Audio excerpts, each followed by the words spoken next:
Jornal da Mix. A notícia com credibilidade e imparcialidade.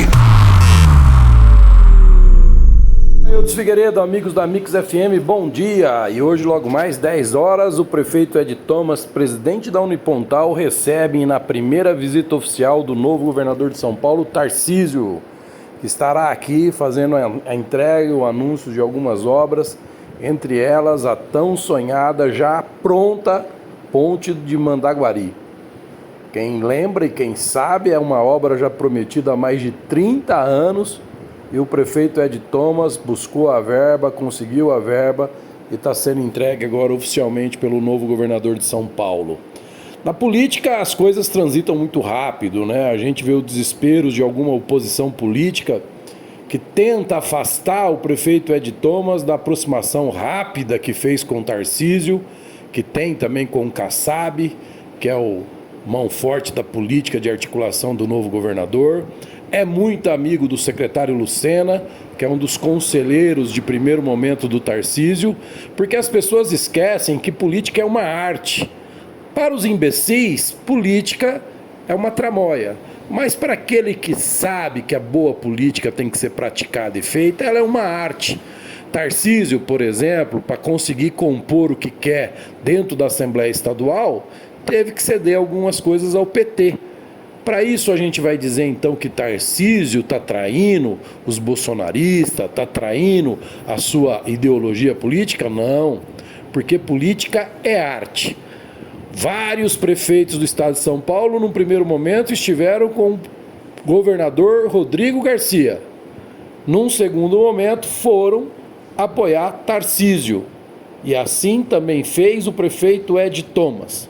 Logo, aos desesperados, esses vídeos com essas armações, querendo lembrar que o prefeito Ed Thomas apoiou o Rodrigo e depois apoiou o Tarcísio, é como eu falo, só quer e só é o tal do idiota útil quem realmente se propõe a esse papel.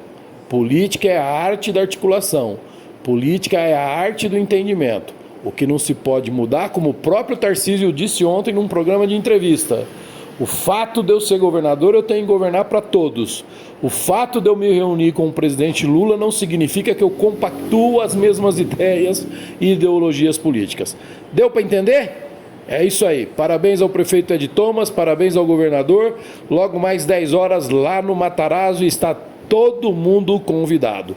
Toca o programa, meu amigo Eudes Figueiredo. O melhor mix de notícias está aqui. Jornal da Mix.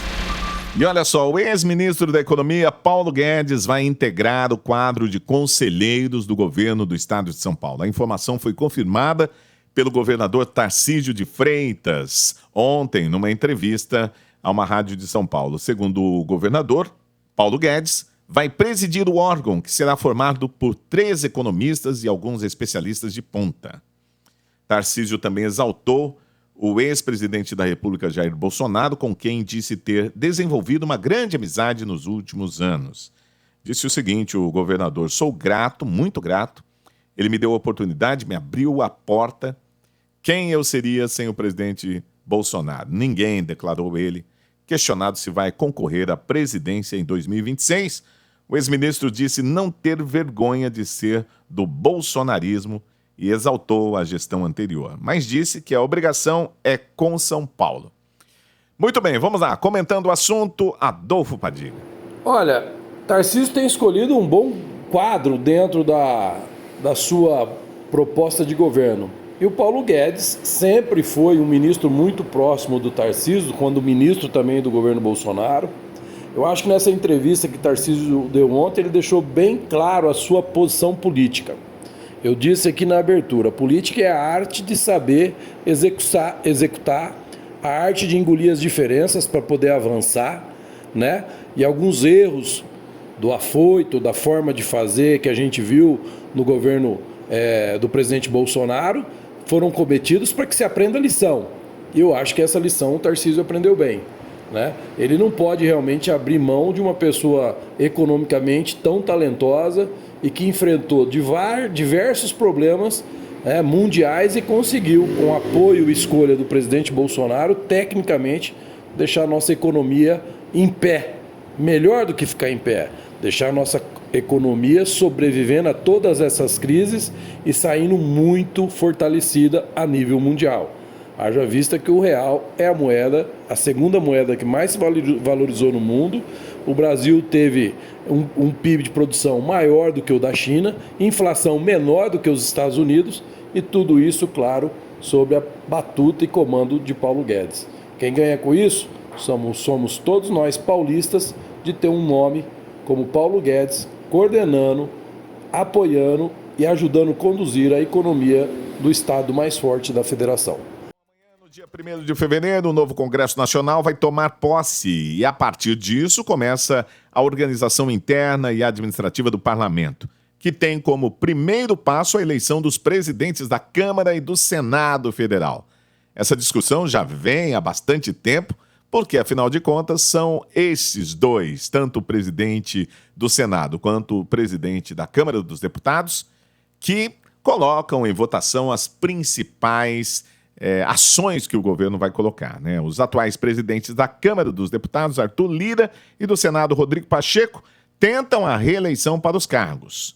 Mas tem alguns correndo por fora aí, com muita vantagem, que é o caso do senador Marinho. Vamos lá, comentando o assunto, Adolfo Padilha. O voto secreto, nesse sentido, né? Porque tem muita ameaça, né? Tem muita chantagem, tanto para eleger o presidente do Senado, como para eleger o presidente da Câmara. Ah, não tem sim. Nós já temos informações, já vazou nas redes sociais, que Alexandre de Moraes está ligando para os senadores pedindo voto. Quer dizer, isso não pode acontecer. A lei não permite que o ministro do STF faça esse tipo de interferência política. O que será que o Alexandre de Moraes pede aos senadores e por que pede? E qual o recado que chega para aqueles que já declararam não ser favorável ao seu candidato predileto, que é o Pacheco? Então, o voto secreto é mais um grande tiro do deputado Van Hatten, que enfrenta com muita coragem essa autorização, para não dizer outro nome, né, absurda, que vem cometendo o ministro do STF, né, essas decisões absurdas em nome da democracia. Ele já propõe, inclusive, uma CPI de abuso de poderes, para poder realmente colocar o país no trilho do equilíbrio entre os poderes. A vitória do Lira já é dada como certa. A vitória no Senado já começou a balançar. A situação em que vença o Marinho é o melhor remédio para a democracia brasileira no momento que vivemos hoje. Se manter o Pacheco, que só pede bênção, o Pacheco, que não se coloca, que não defende seus pares, que deixa tudo acontecer, a gente não sabe por quê, quem perde é só a democracia brasileira. Então eu creio e acho que o voto secreto para esse tipo de situação deveria ser somente desta forma. Voto secreto para eleger os comandos da Casa do Senado e da Câmara. Aí sim o voto secreto tem peso, porque o deputado ou o senador vota sem medo de poder ser retaliado, perseguido e até mesmo chantageado posteriormente ao seu voto.